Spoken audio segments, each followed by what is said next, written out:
यातायात विभाग के लोग इस तरीके का आयोजन करते हैं, आपसे अपील करते हैं कि आप अपने परिवारीजनों को बताओ, टोको, क्योंकि आप टोक का उतना ज्यादा असर होगा जितना कि वो चौराहे पे खड़ा होकर के उन पे जुर्माना लगाने से नहीं। तो इसलिए समाज में किसी तरीके का सार्थक अगर परिवर्तन हो सकता है तो उसकी सबसे महत्वपूर्ण रास्ता वो आपके माध्यम से जाता है। हमें खूब अच्छी तरीके से याद है कि पिछली बार जब हम लोग बात कर रहे थे तो हम लोगों ने कई चीजें साइबर अपराध के विषय में बातचीत की थी।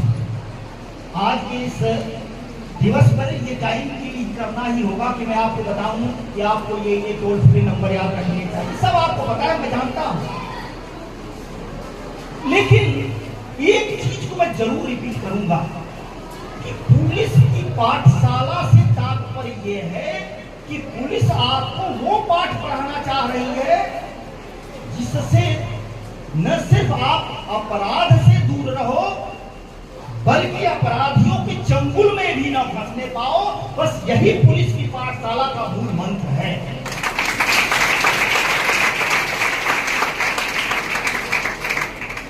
हमारी बच्चियां सब पढ़ी लिखी हैं, सब जानकार हैं। हिंदुस्तान के इतिहास अगर टटोला जाए, यहाँ के पुराने साहित्य का अध्ययन किया जाए, ऐसा कोई काल नहीं रहा है जब हिंदुस्तानी नारियों ने हर क्षेत्र में अपना महत्वपूर्ण योगदान न दिया है। उदाहरण चाहे आप देख लीजिए, वो वैदिक काल से लेकर के और हिंदुस्तान की आजादी की लड़ाई तक के काल को आप देखोगी, सैकड़ों उदाहरण मिलेंगे। तो इसलिए इसके भी बात करने का तात्पर्य है वक्त को जाया करना।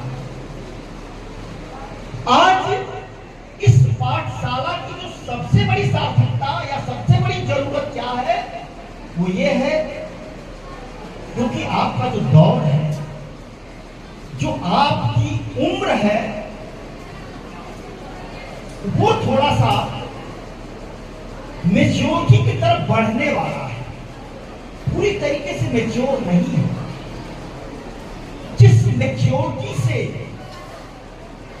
आपके पिताजी, आपके बड़े भाई, आपके दादाजी किसी भी इवेंट के विषय में जो सोच रखते हैं, वो आप शायद इसलिए नहीं सोच पाओगी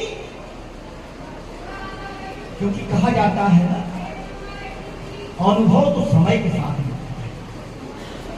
कई बार हम नुकसान उठा लेते हैं तब सीखते हैं। भाई कई बार वो अपने स्कूल वगैरह में भी जो छोटे बच्चों को पढ़ाया जाता था, आओ करके सीखें, लेकिन वो दौर दूसरा था।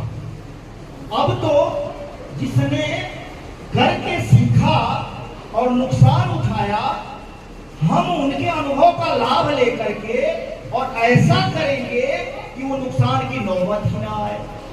इसीलिए पाठशाला की आवश्यकता है कि कुछ चीजों को हम अपने जीवन में उतार लें कि हमें ये चीजें नहीं करनी है। नंबर एक, आप हमेशा ध्यान रखना, जब भी आपके मन में, मस्तिष्क में, आपके दिमाग में ये बात पैदा हो कि ये चीजें मुझे अपने मम्मी पापा को नहीं बतानी, आप मान के चलना तो डायरेक्शन आपका गलत दिशा में जा रहा है, वो डायरेक्शन गलत दिशा में जा रहा है। आप